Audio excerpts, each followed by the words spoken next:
This just in, the world's oldest pyramid was built during the last ice age. And I'm not even talking about Egypt.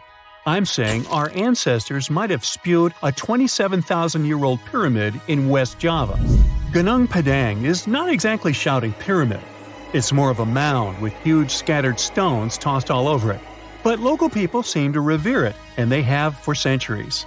It wasn't until recently that the Indonesian authorities decided to excavate a bit deeper to see what all the fuss was about. They ended up finding the remains of a human settlement. It was rather unexpected, since the mound is pretty high up. This excavation could only prove there were humans in the area as far back as 45 BCE, which sounds reasonable. It was up to an Indonesian geologist named Donny Hillman to prove that Gunung Padang is the world's first pyramid. He used all sorts of new technology to support his claim. Our guy used carbon dating, which digs deep into the earth and takes whole chunks of soil. He found layers and layers of constructions, like he was digging up Rome and finding ancient buildings buried in the ground. His research proved that there had been caverns and even rooms down there, which could only mean one thing: humans. As for the rocks located up in the mound, they were most likely strategically placed by the people who lived there back in the day. They needed a place to meditate, so they arranged things in a harmonious way. Their smooth surfaces wouldn't be the result of years of erosion, but the works of great sculptures, the Michelangelos of their day, let's say. If this is all for real, then human civilizations began way before we think they did. Our ancestors, the Paleolithic humans, didn't have what it took to be considered a civilization, especially not the tools and knowledge to build pyramids. They needed a lot of masonry skills, which weren't all that available during the last ice age. His peers don't share this view, though. They could believe Hillman's theory if he had found evidence such as charcoal and bone fragments, but he didn't. Flint Dibble, another archaeologist, says that without concrete evidence of human activity, there's no proof of an actual pyramid. In this case, all the data proves is that the soil in the mound dates back to 27,000 years ago. He thinks the rocks on top of the mound just slipped down the hill, like rocks normally do. Only a complex society would have managed to build a stepped pyramid like they claim it was. But according to Bill Farley, an American archaeologist, there's just no reason to believe there were any settlements in Indonesia during the last ice age. Now, just so you know, the oldest known ancient society with this kind of knowledge is probably 11,000 years old and used to occupy the region of modern-day Turkey. Take a look, Turkey's Göbekli Tepe. It's also not a pyramid, but it's the oldest monolithic construction made by humans. Back in the Neolithic period, a lot of people settled there, and there are proofs for it. For example, the walls there are covered in ancient drawings of clothing and wild animals. Until recently, the title of the world's oldest pyramid went to a three-sided construction known as the Djoser Pyramid in Egypt. Djoser is located just a few miles south of the Giza complex in a town called Saqqara. It made its way to popular culture more than once. In the 18th century, it became a common feature in European paintings. Young men from the cultural elite did a grand tour around the world, and Saqqara was at the top of their list. It was also featured in the video game Assassin's Creed, with a digital representation way more accurate than many historical drawings of the thing. That was kind of a big deal in ancient Egypt, to build pyramids for kings to spend their afterlives. And if you thought the Khufu pyramid was the oldest one in the world, well, Djoser was built 70 years ahead of that time. The development of new technology has allowed archaeologists to make groundbreaking discoveries, and a new, or should I say ancient pyramid in South America might win the title in dispute. It turns out that pyramids were also pretty fashionable in the Americas in the old days. Among them are the iconic pyramids of Guatemala's Tikal temple complex, the same ones that appeared in Star Wars No. 4. But to find the oldest pyramid in the Americas, one would have to travel to Peru. Deep in the Peruvian desert, archaeologists stumbled upon a sprawling ancient metropolis known as Caral. At first, researchers believed that the settlement was pretty recent, since the site was way too complex for ancient technology to handle it. As we said, Caral is a desert town, like Las Vegas, but without all the hoopla. This means no easy access to water. And for cities like these to thrive, they need a considerable irrigation system, which leads us back to complex technologies. The Peruvians surprised us all with this new discovery. This site was huge, filled with an amphitheater, houses, and religious buildings. The whole thing probably sprawled through 370 acres. And when scientists went to test their initial hypothesis using radiocarbon dating, they found that the city probably sprung around 2027 BCE. On the site, archaeologists found 6 pyramids that could possibly predate the one in Saqqara. As far as they know, both civilizations coexisted in the same time period, in opposite parts of the world. But since researchers can't pinpoint the exact age of Corral's pyramids, it's pretty hard to guess which civilization completed their pyramid first. If only we had a crystal ball. Now, it just so happens that the shape of a pyramid is something that nature is able to produce all on its own, leaving us modern-day humans a bit confused. A classic example is the Japanese side of Yaonagani, which also goes by the name of Japan's Atlantis. The entire monument is about the size of 5 football fields and the height of a 5-story building. Explorers and scientists believe that Yaonagani dates back to 10,000 years ago. For Japan's top marine geologist, Professor Masaki Kimura, Yaonagani is the heritage of a lost civilization. Kimura has dived into exploring the ruins over 100 times over the past 10 years. To him, there are clear signs of human activity down there. Check out this triangular-shaped pool on the monument's surface. Kimura thinks it's actual proof of humans, because this triangle-shaped concave is a historical symbol of water fountains in the region. As it happens with a lot of these cases, not all scientists are convinced the same. For many, Yaonagani is probably the result of thousands of years of erosion, and the fact that the monument is composed of one massive rock leads them to believe it is not really human-made. Sure, these huge basalt columns may look like the ruins of a palace, but they're most likely the result of the intense volcanic activity in the region. And speaking of natural formations that really look like a human made it, a pyramid on Mars has been a hot topic lately. Humans have been keenly trying to prove that there is life on Mars for quite some time. But some are stretching it really far, saying that little green or gray people built a pyramid on the planet to try and build their own civilization. This picture was taken over a decade ago by the Mars Reconnaissance Orbiter, the MRO, but it started to resurface recently. It shows what looks like a 3-sided pyramid. Some people claim that the smooth side of the pyramid could only be the effect of otherworldly work. Then science comes along and explains that Mars is home to one of the deepest canyon systems in the whole solar system. The so-called pyramid is located in what is known as the Kandor-Chasma region. This Martian region has a bunch of similar formations that are nothing more than the result of erosion. Nothing supernatural going on there, apparently. Before we get into the reason why and how there are pyramids all around the world, let's talk about some of the examples. I'll start with the Pyramid of the Sun in Mexico. These folks really knew how to build a city. Their well-planned urban center spanned over 7 square miles and boasted several pyramids. But the Pyramid of the Sun is the most impressive. This giant pyramid was built way back in 100 CE and is one of the biggest structures of its kind in the whole Western Hemisphere. It's so big that it's 216 feet high above the ground. If you ever find yourself in this ancient city, you won't be able to miss the Pyramid of the Sun. It's right there on the east side of the Avenue of the Dead, the city's main north-south street. To build this incredible pyramid, around 1 million cubic yards of material were used, including a special kind of red volcanic rock called hued tezontle. Impressive, huh? We don't know too much about the people who built the Pyramid of the Sun or its purpose. But archaeologists believe there was once a temple on top of it. When explorers went below the pyramid in the 1970s, they found a bunch of cool tunnels and chambers. In 2011, they even found a secret stash of clay pots, obsidian pieces, animal bones, human figurines, and a mask. Who knows what other secrets the pyramid is hiding?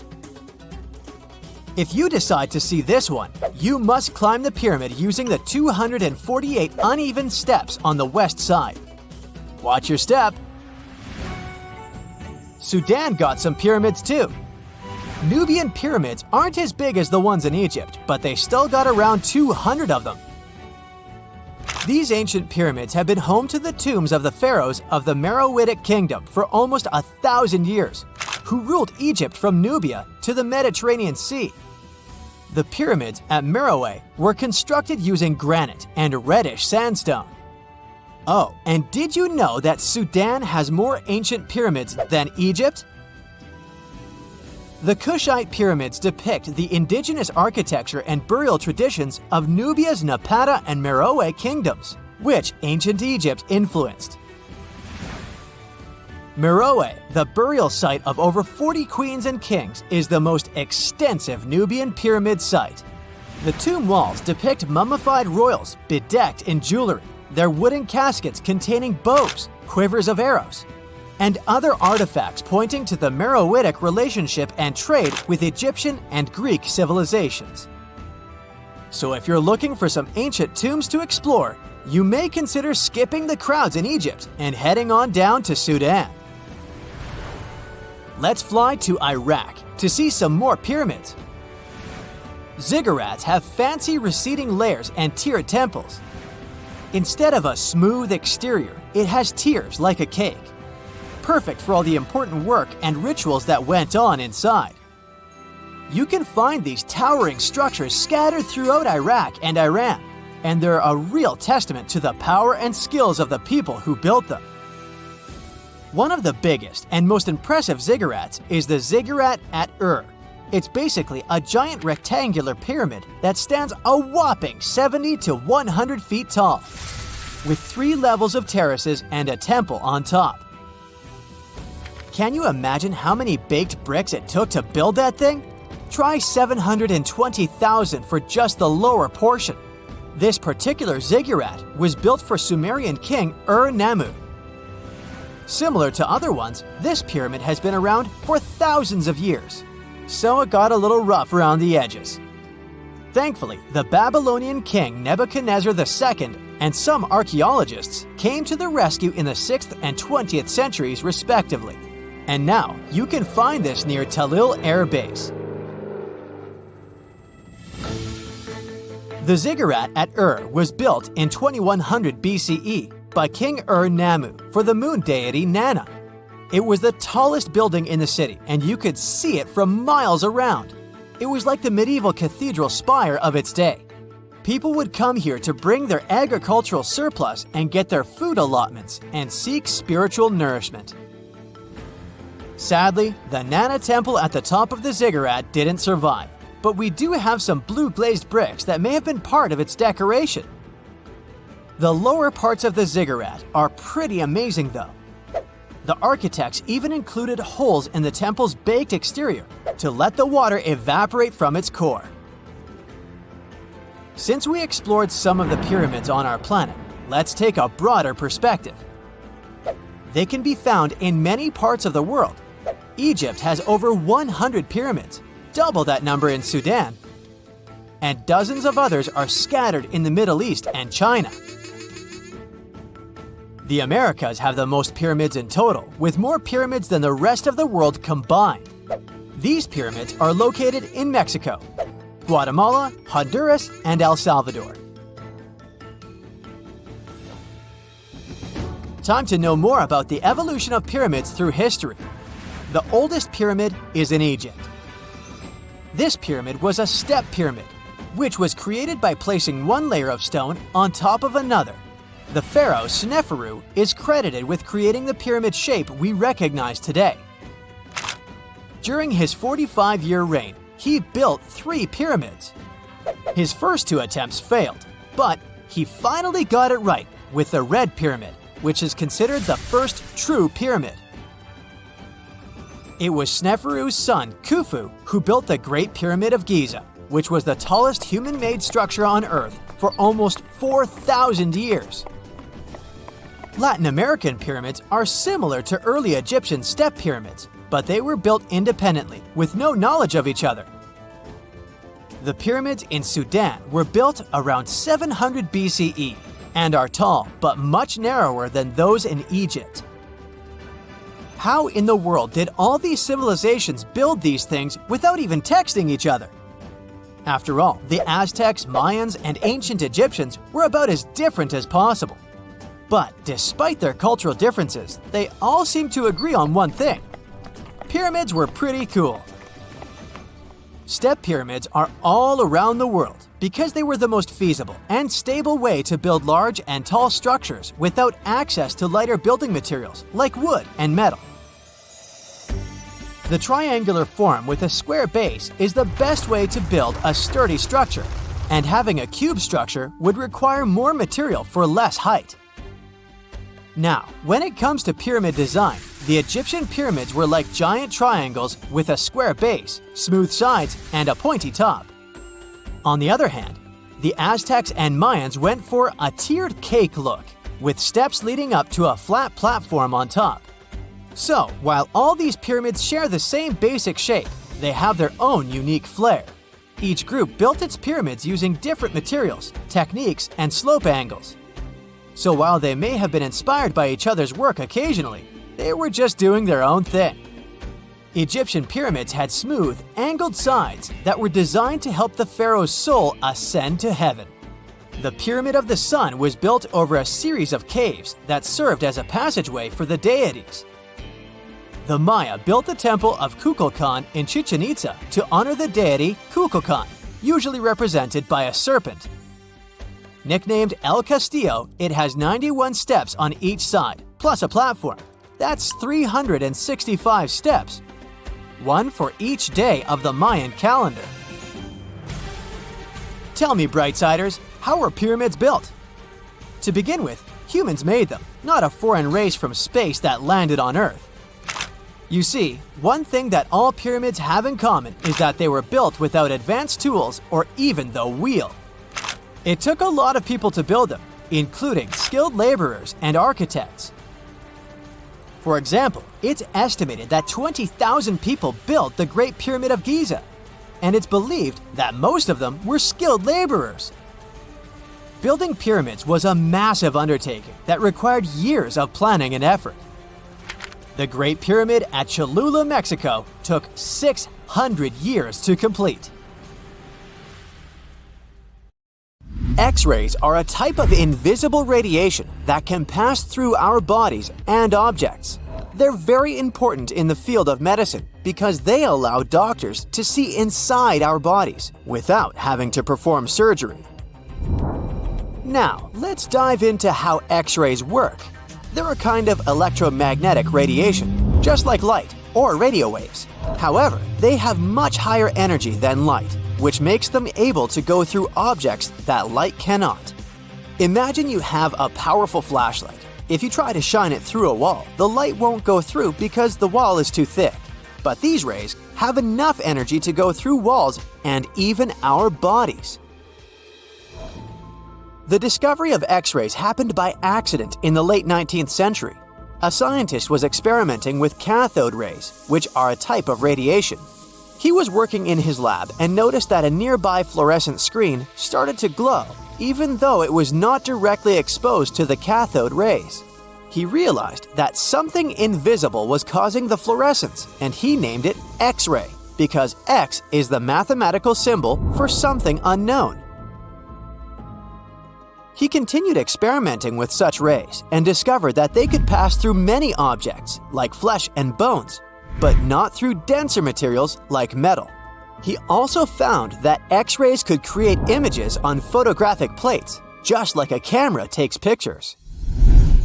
The way this works is quite fascinating. Imagine you're standing in front of a bright light and you hold your hand in front of your face. Your hand blocks the light and you can't see through it.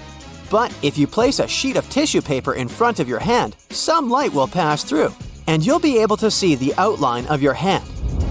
X-rays work in a similar way. When a doctor wants to take an X-ray of a part of your body, they will ask you to stand or lie down next to a machine. This device has a special plate that can capture the image. Let's say the doctor wants to further examine your arm. They will place the X-ray plate on one side of your arm and the machine on the other side. Then, the machine will produce a controlled burst of X-rays that pass through your arm. Remember how we talked about the tissue paper allowing some light to pass through? Well, in this case, some of those X-rays will go through your arm, while others will be absorbed or blocked by the denser parts of your body, like bones. The plate captures the X-rays that pass through your arm, and it creates an image. This image shows the bones and other structures inside your body, allowing the doctor to see if there are any problems or injuries. Now, you might be wondering why X-rays can pass through some things but not others. It has to do with the density and composition of the objects. Denser materials like bones absorb more X-rays, so they appear white in the image. So when you look at the result, you'll see your bones as white shapes. Other tissues like muscles and organs are less dense and allow some of those rays to pass through, so they appear as gray shadows. What if I told you there's a whole new way you can peek inside objects, but without using X-rays? I'm not talking about magic powers. Take a comfortable seat while I explain what muography is. This fascinating scientific technique allows us to see inside objects and even beneath the Earth's surface using a special type of particle called a muon. These elementary particles are very similar to electrons, but they're much heavier. They are created high up in the Earth's atmosphere when cosmic rays, which are particles coming from space, collide with the air molecules. Now, muons are special because they can pierce through different materials. They can pass through rock, soil, and even buildings.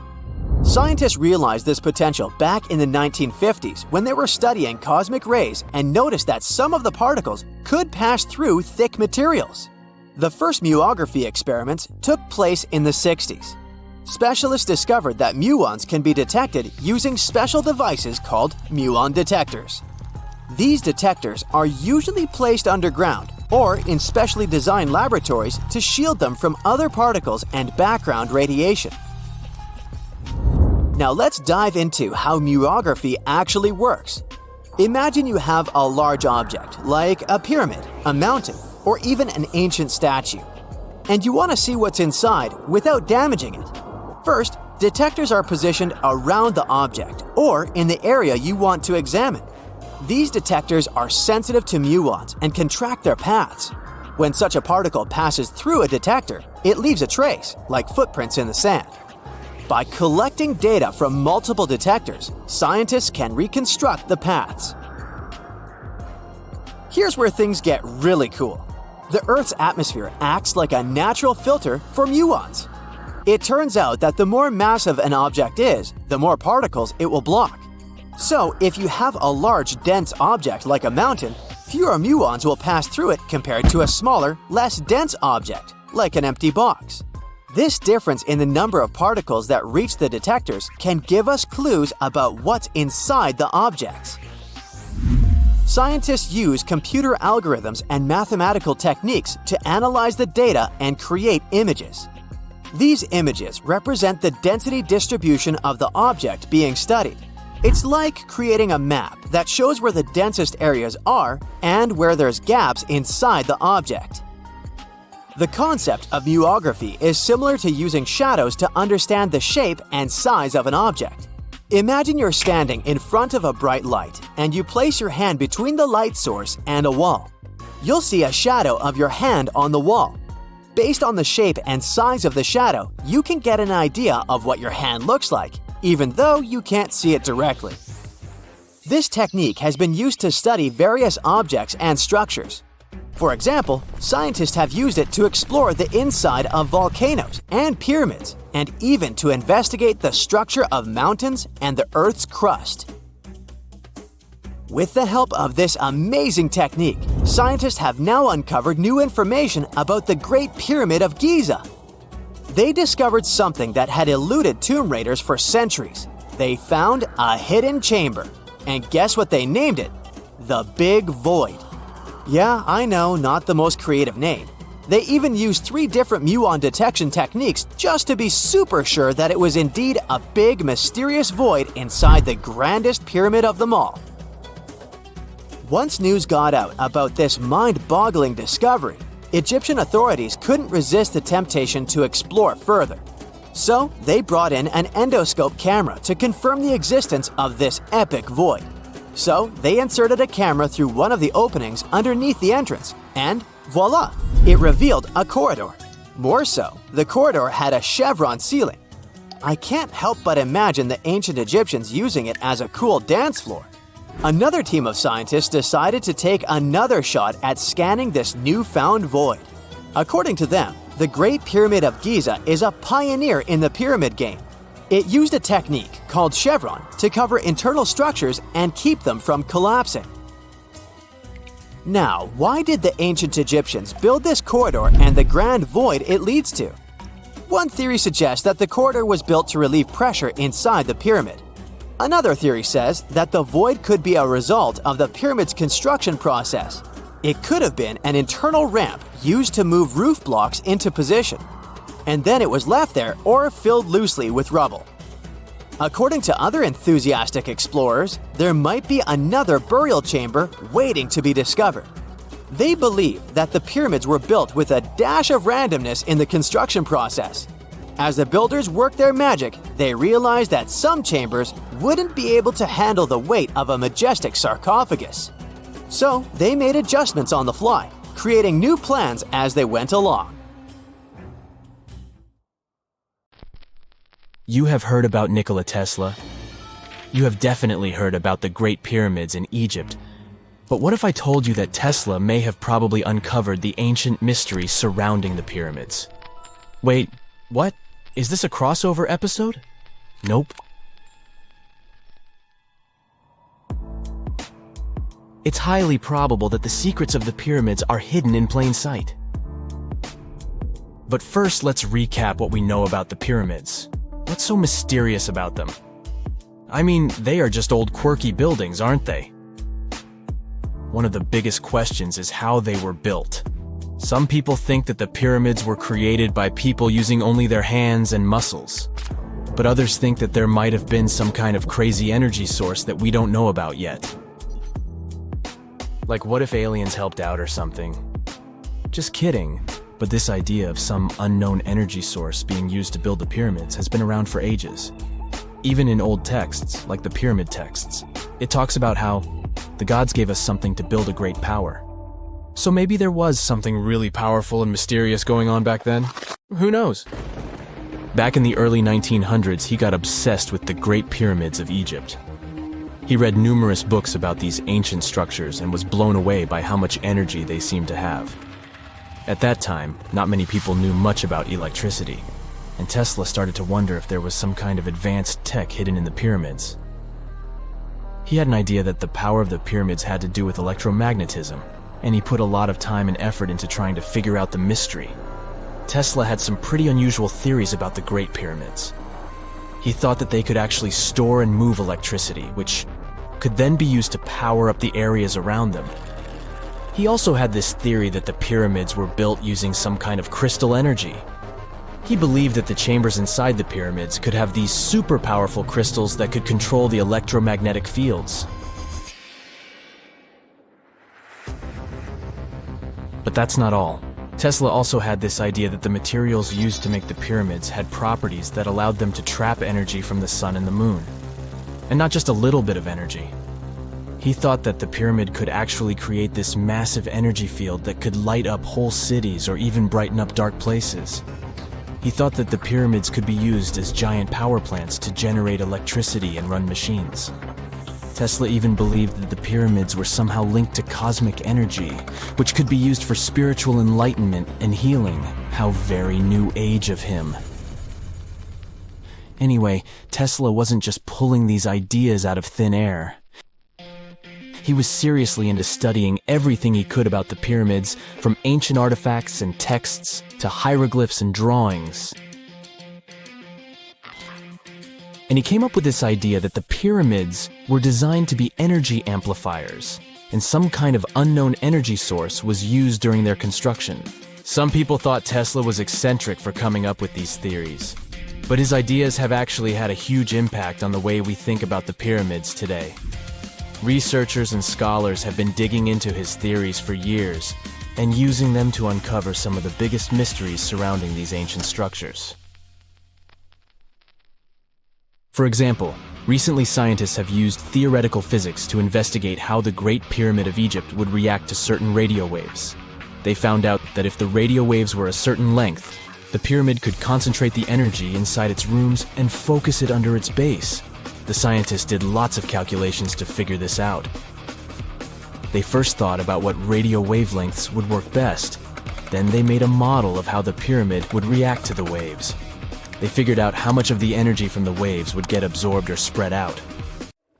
Lastly, they checked how the energy would move around inside the pyramid when the waves hit it. To help explain all of this, the scientists used something called multipole analysis. This is when you take a complicated object and break it down into simpler parts. Then you can see how each part interacts with the energy that's coming in. It's like taking apart a puzzle to see how each piece fits together. The researchers are interested in how all of this can be used in the future.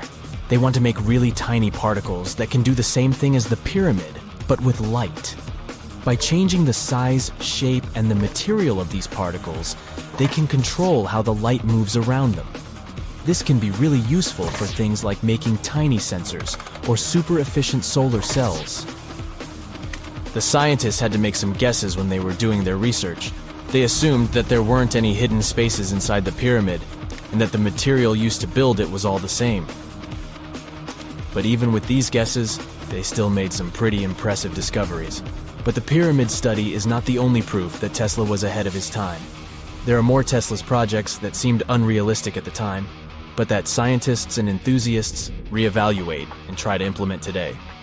Let's talk about Tesla's most ambitious project, the Wardenclyffe Transmission Tower. Back in 1900, Tesla was already a big shot when it came to electrical engineering in America. People were blown away by his amazing inventions and the fact that he managed to outdo Thomas Edison in the battle of currents. However, Tesla wasn't content to rest on his laurels. He decided to embark on his most ambitious project yet, the transmission tower at Wardenclyffe. It was built between 1901 and 1905, and it was based on one of Tesla's breakthrough ideas. He had a vision to make the impossible possible by creating a global wireless communication system. It would use Earth itself as a conductor, transmitting music, news, stock market reports, secured military communications, and even facsimile images. Does it sound familiar? Right, it sounds just like the internet that we use today, only without the use of any wires. But Tesla had a much bigger dream in mind, to transmit power wirelessly. He already proved that high-frequency signals could be sent without any wires using his Tesla coil transformers, and this sparked his obsession with wireless energy transmission. His vision was to not only transform the way we communicate, but also to find a way to transfer power currents globally by tapping into the Earth's natural energy. Tesla believed that there was an abundance of free energy all around us that could be used for humanity's benefit. In 1899, he conducted some top-secret experiments and got convinced that it was possible to transmit electrical power through the Earth's upper atmosphere. This is actually how the Wardenclyffe Tower was created. It was supposed to be the prototype station for a network of towers all over the globe that would provide the whole world with wireless energy. Unfortunately, Tesla didn't have the resources or the patience of his investors to bring this project to fruition. It ran into all sorts of financial problems and roadblocks, and in 1917, the unfinished tower was finally torn down for scrap metal to pay off Tesla's mounting debts. Now it remains a sad reminder that even the greatest minds can sometimes fall short of their dreams. The original red brick laboratory, however, is still there, and it is the only Tesla lab that has survived. Fun fact, in 2017, a film crew made a crazy discovery. They used ground-penetrating radar to explore the area around Wardenclyffe, and they found a whole series of tunnels stretching for hundreds of feet underneath the site. Nobody knows exactly what these tunnels were used for, but people have been speculating for years that they were part of Tesla's grand plan. Wardenclyffe, of course, is a major landmark for Tesla enthusiasts from all over the world. Who knows? Maybe someone will finally crack the mystery of the tunnels one day. But even if they don't, the legacy of Tesla and his amazing ideas lives on. It's 1898, and you're taking part in excavations in Saqqara. This place, not far away from Cairo, is full of ancient tombs and pyramids. You're in your Indiana Jones mood and hope to find something really phenomenal to become famous. Gold, manuscripts, treasure maps, mummies of famous pharaohs. Wait, a wooden bird? You're really disappointed as it looks like a regular toy. An old one, but still. Little do you know that years later, someone would propose that your bird was actually an ancient monoplane. So the artifact, nicknamed the Saqqara bird, is made of a sycamore tree. The birdie has a wingspan of just 7 inches and weighs around 40 grams. A perfect original souvenir from Egypt, I would say. It's over 2,000 years old and looks pretty plain, without any carvings of feathers or other intricate ornaments.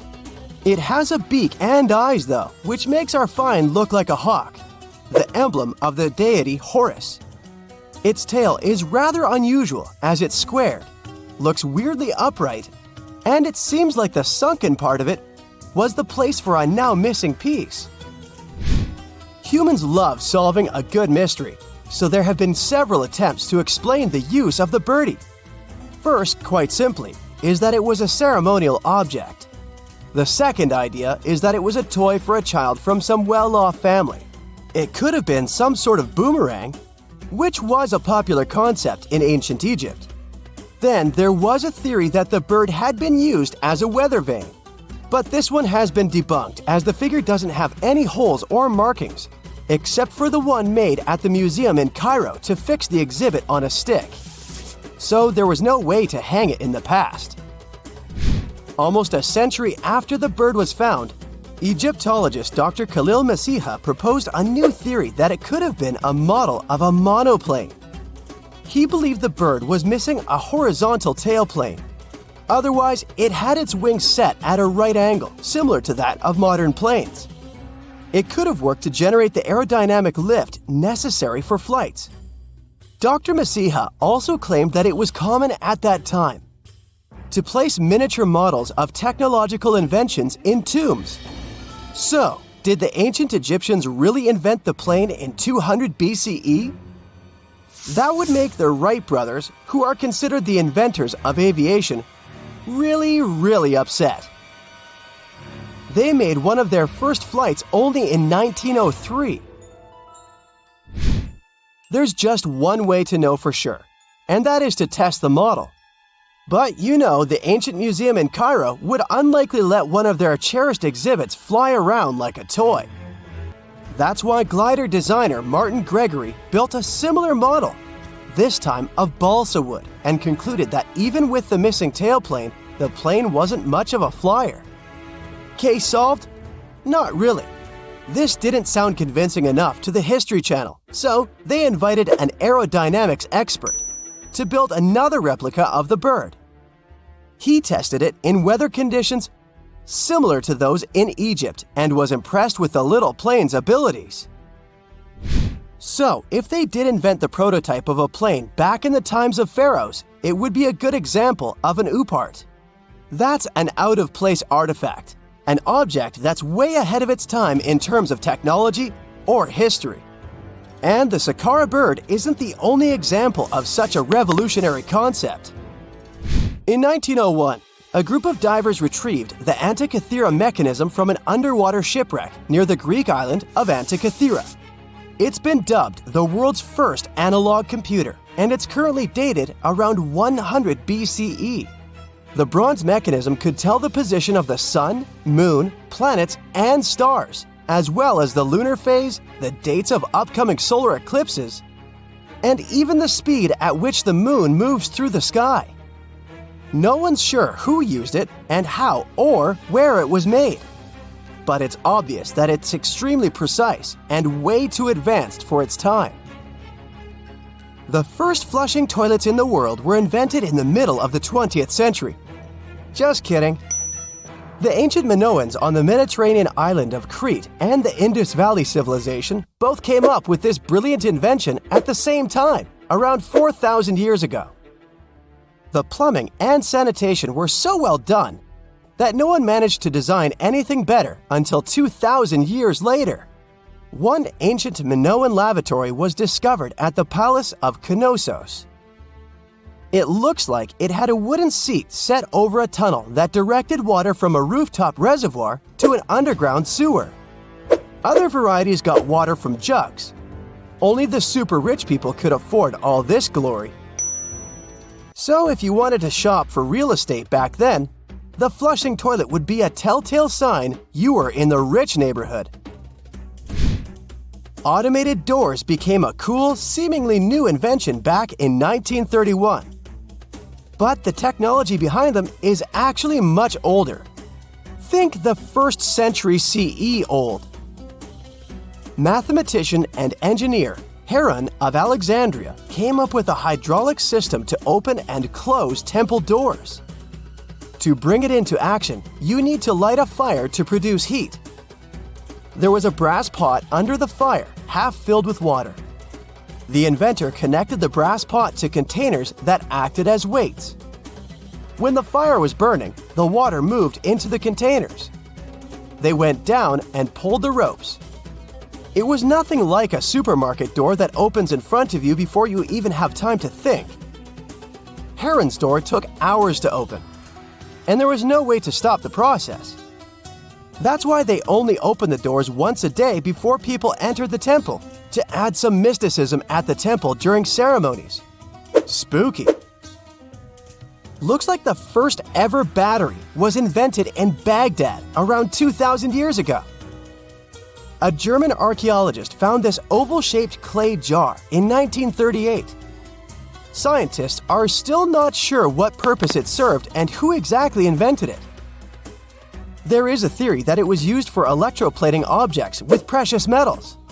When they filled it with a weak acid like vinegar, the battery produced around 1 volt of electricity. Another theory says it was a vessel for sacred scrolls. Would you like to buy contact lenses designed by Leonardo da Vinci himself? In 1508, he invented a glass lens with a funnel on one side. You were supposed to wear it with water inside to improve your vision. Sounds a bit uncomfortable, doesn't it?